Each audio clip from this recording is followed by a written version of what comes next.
öngümden söyleyeyim gelene bitti kadarın çoğu yadı.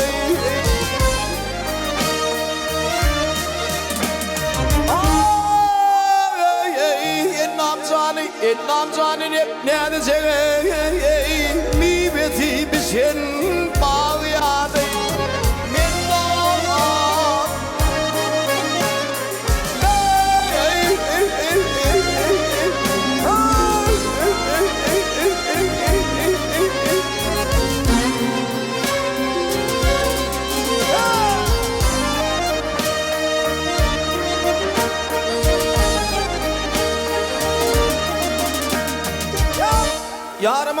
Yarımın kara gözleri pamuktan ağıp duruyorlar.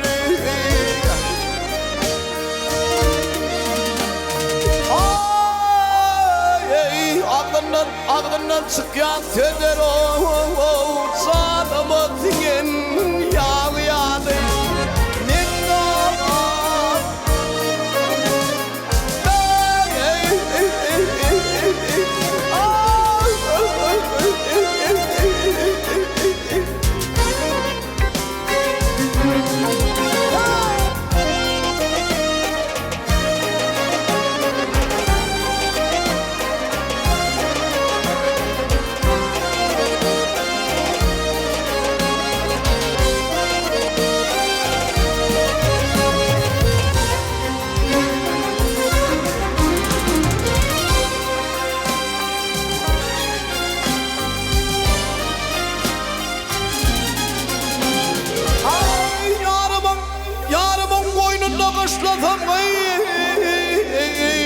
Öpüp yanağımı dişledim.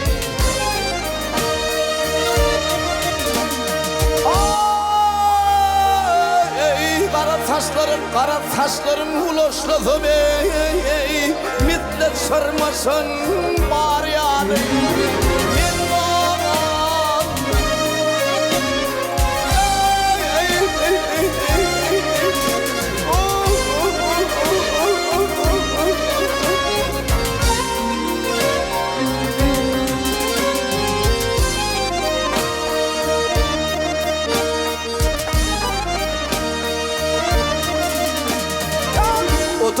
Oturdum boynuma pirvane diye ben fırlandım.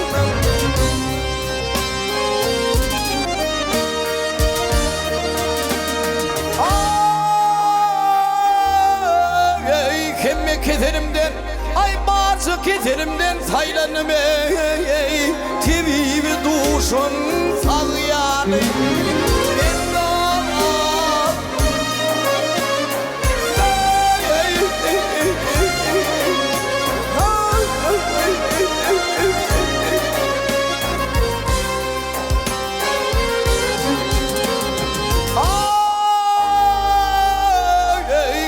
Kederimden, ay barca kederimden saylanım.